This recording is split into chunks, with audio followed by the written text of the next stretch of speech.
I'm Matt Griffith and we are in Edinburgh, Scotland.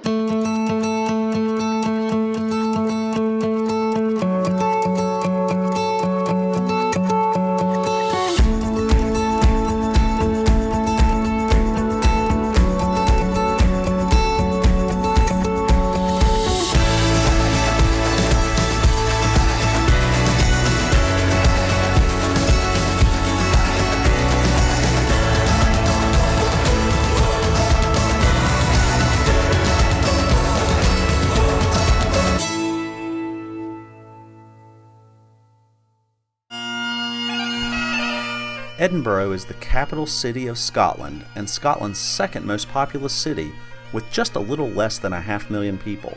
It's also a UNESCO World Heritage Site and has more festivals than any other city in the world. Edinburgh is one of the most beautiful cities in Europe with dramatic rocky hills overlooking the sea.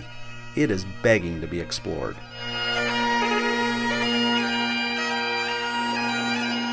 Today in Edinburgh, we're going to go to Edinburgh Castle, we're going to check out a couple of museums, we're going to have some really great food, and we're going to do a few other things.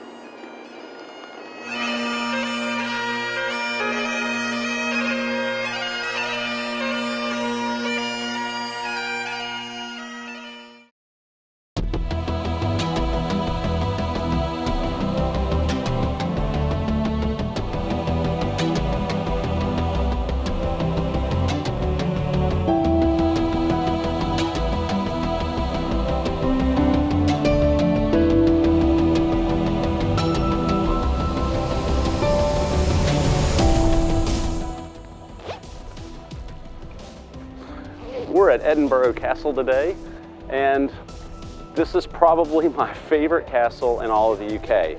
There's many to love, and I love just about every one of them, but this one is probably my absolute favorite. Let's go check it out.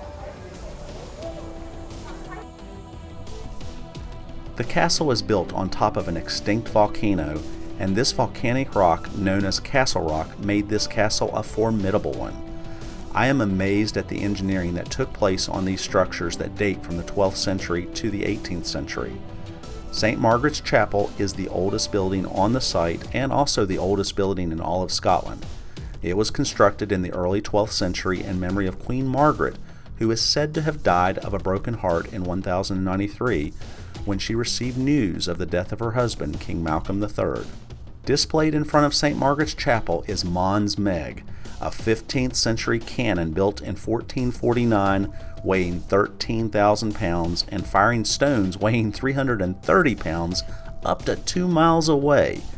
This siege gun, as they called it, was described in 17th century documents as the Great Iron Murderer called Muckle Meg, and Muckle is Scottish for big. If you believe in hauntings, the castle is believed to be the most haunted place in all of Scotland.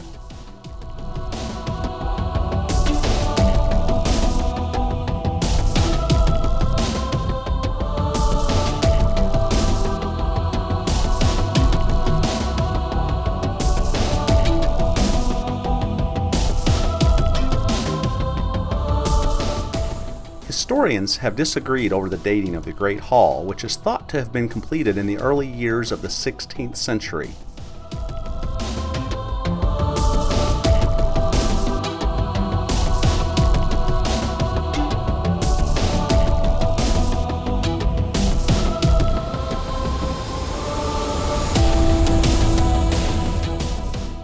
The famous Edinburgh military tattoo takes place every August in front of the castle. This isn't the body modification kind. A tattoo is referred to as a military performance of music and display of armed forces.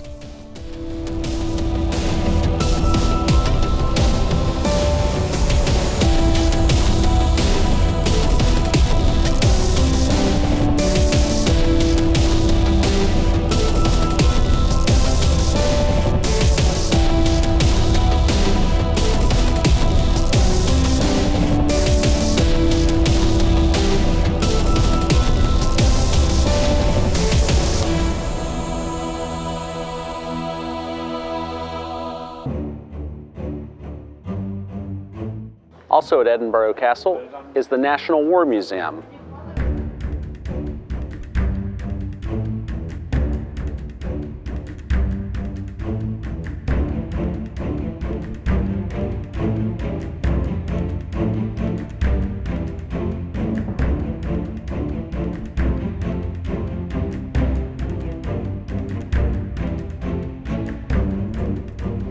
Admission is included to the National War Museum with your entry into Edinburgh Castle. The museum tells the story of battles lost and won over the past 400 years. There are uniforms, medals, weapons, paintings, and much more that shed light on Scotland's military history. While the museum is not very large, it adds to the sights to see at Edinburgh Castle.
The Royal Mile starts at Edinburgh Castle and extends down, well, we'll call it a mile. And the thing you need to know is there are a lot of restaurants on this street. There are a lot of attractions and things to do. Across the way is Camera Obscura, World of Illusions. There are just a ton of things to do in this area. But because it is a high touristy area, there are also tons of people, just like there would be at Disney World.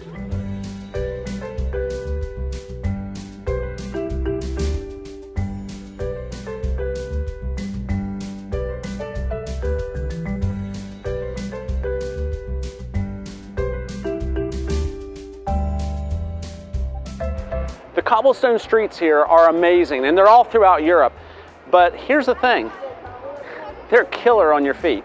Make sure that you come with good walking shoes. That means, ladies, leave your heels and flats at home. They're not for here.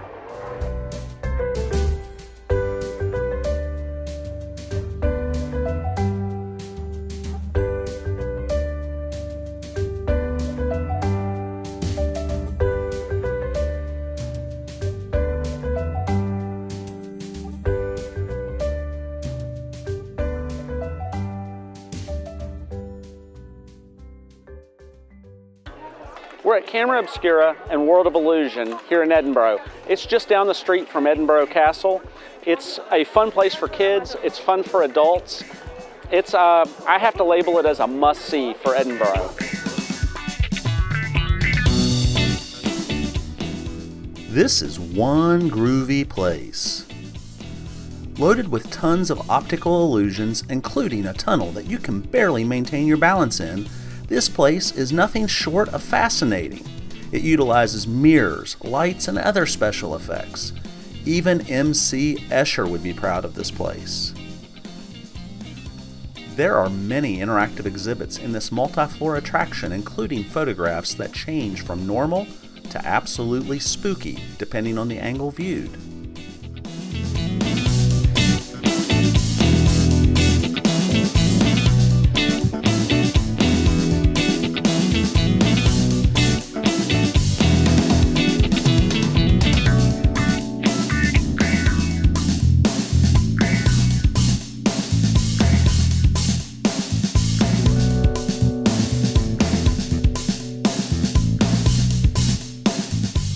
Camera Obscura and World of Illusions is a major tourist attraction in the Old Town.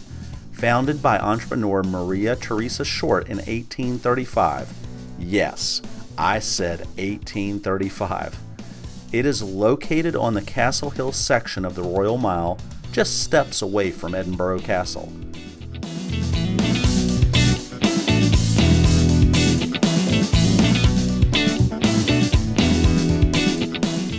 Most people find it takes at least 2 hours to see everything, but go at your own pace and spend as long as you like enjoying the illusions.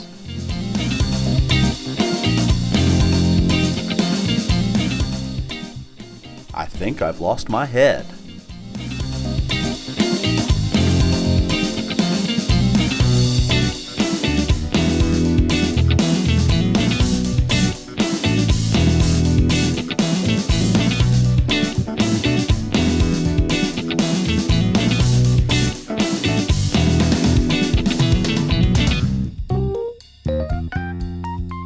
So why is it called Camera Obscura and World of Illusions?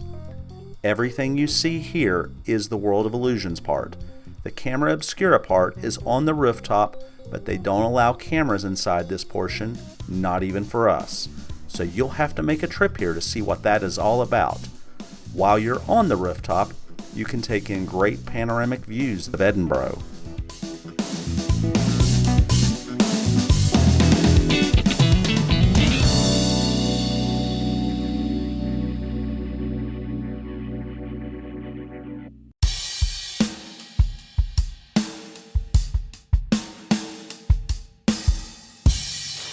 Of course, Scotland is known for its scotch, but if you're looking for something off the beaten path, the Edinburgh Gin Distillery is a perfect underground find, literally.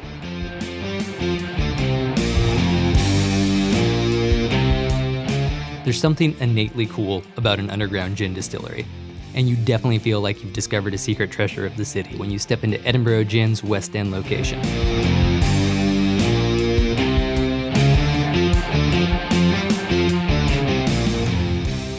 This place definitely knows how to set a mood. Beautiful copper stills, a well-appointed bar, and private alcoves make this place feel like an ideal place to have an event or just hang out with friends. Although the bulk of their distilling has moved to a larger location, they still brew a lot of their small batch offerings right here. They offer a variety of tours where you can learn about the history of gin and get an up-close look at the botanicals Edinburgh Gin uses in their recipes. And you can get to taste some of their award-winning gin. If you want to invest yourself fully in the Edinburgh Gin experience, they even offer a tour where you get to make some of your own gin in their miniature copper stills. All tours also get you a 10% discount at their tiny but well-stocked gift shop. But if you're going on a weekend, make sure and book well in advance, because their waitlist is currently a few months long.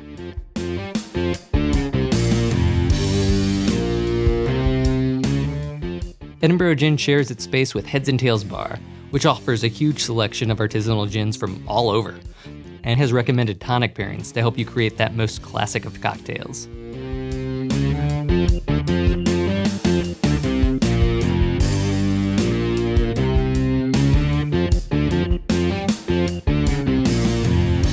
So there's a lot of gin distilleries in Edinburgh, but there's not actually any legal whiskey distilleries or scotch distilleries inside the city limits anymore. That doesn't stop you from ordering some delicious scotches at bars around the city.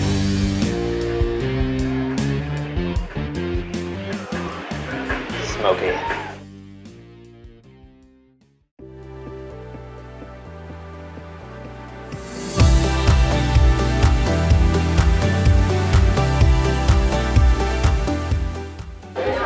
I'm at Nicholson's on the Royal Mile in Edinburgh, and I'm getting ready to try their fish and chips as part of the War of the Fish and Chips.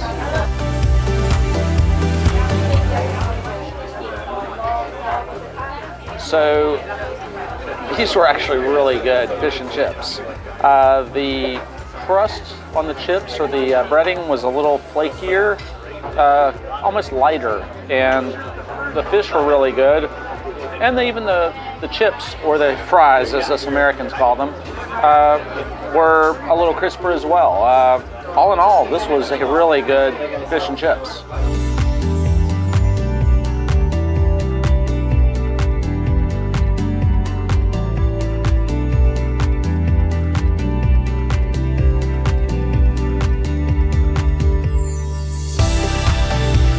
Just enjoyed a roast beef with Yorkshire pudding at a restaurant called The Fountain in Edinburgh. It was actually it's a traditional dish, and it was really good. I totally enjoyed it.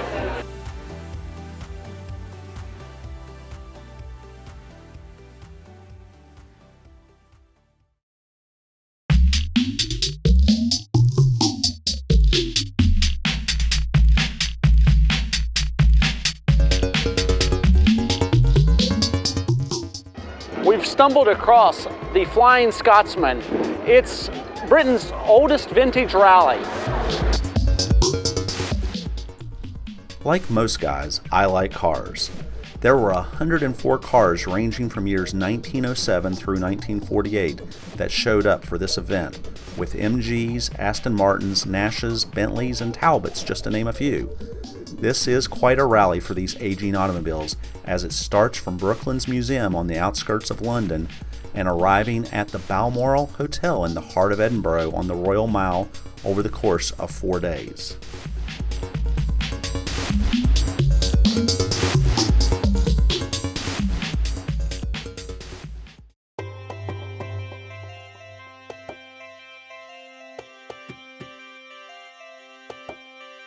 We're at the National Museum of Scotland, and this place is great. There's art, there's artifacts, and of course all the transportation stuff. And I'm in a spacesuit.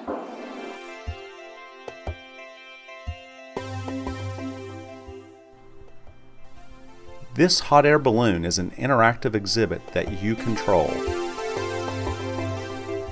In the Science and Technology galleries are space, aviation, automotive, and pedal transportation. There's also communications, engineering, and medicine, showing how science advancements have changed our lives. The interactive robotics display will wow you and your kids.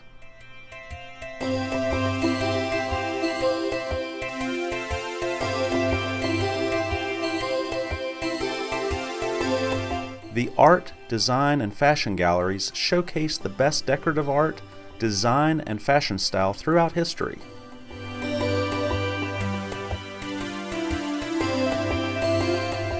Next is the World Cultures Galleries, where you can discover the diverse cultures and the people and objects of those cultures. In the Natural World Galleries, you'll see hundreds of fascinating creatures on display from all around the world. There is even a Tyrannosaurus Rex as well as a Stegosaurus on display. And there is an interactive Adventure Planet gallery for children, allowing their hands and imaginations to run wild.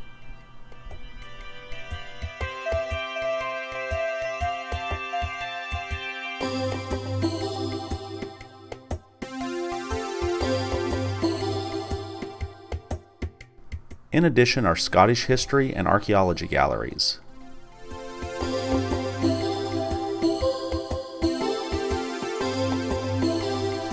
This museum is well laid out and easy to get around in, and the multi-floor open-air atrium gives it a grand feeling inside. Admission to the National Museum is free, however, donations are welcome.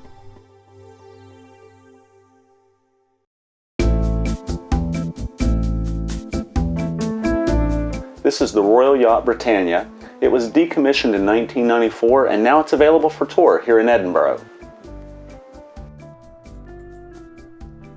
Just before boarding the Britannia, you will be given a handheld device which gives you an audio tour describing all of the nuances of the ship.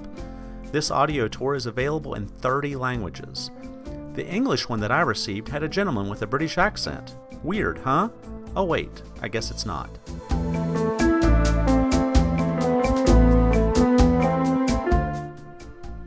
This is the veranda deck where the royal family could sunbathe in privacy and is the largest deck on the ship.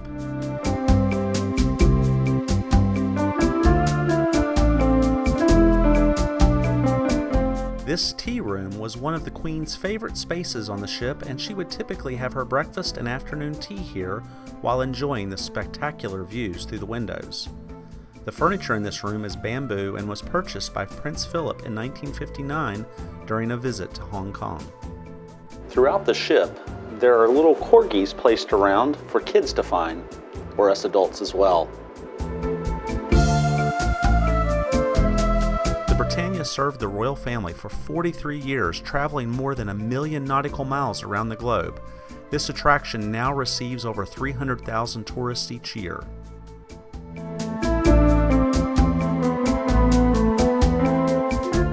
Seating as many as 56 guests, the state dining room has served many notable guests, including Winston Churchill, President Reagan, Frank Sinatra, and President Clinton.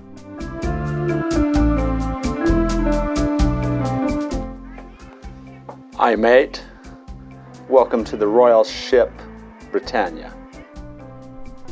The Britannia is 412 feet long, 123 feet tall, and has two 12,000 horsepower engines propelling it at 25 miles an hour, which is actually fast for water. The crew consisted of 21 officers and 250 Royal Yachtsmen.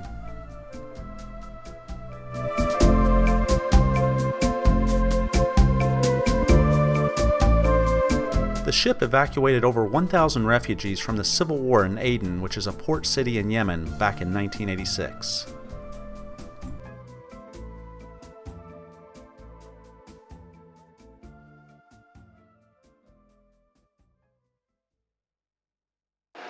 So that's been our time in Edinburgh. We've experienced culture and the heritage of this great city.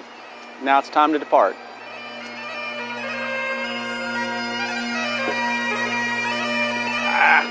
Steering wheel's on the wrong side.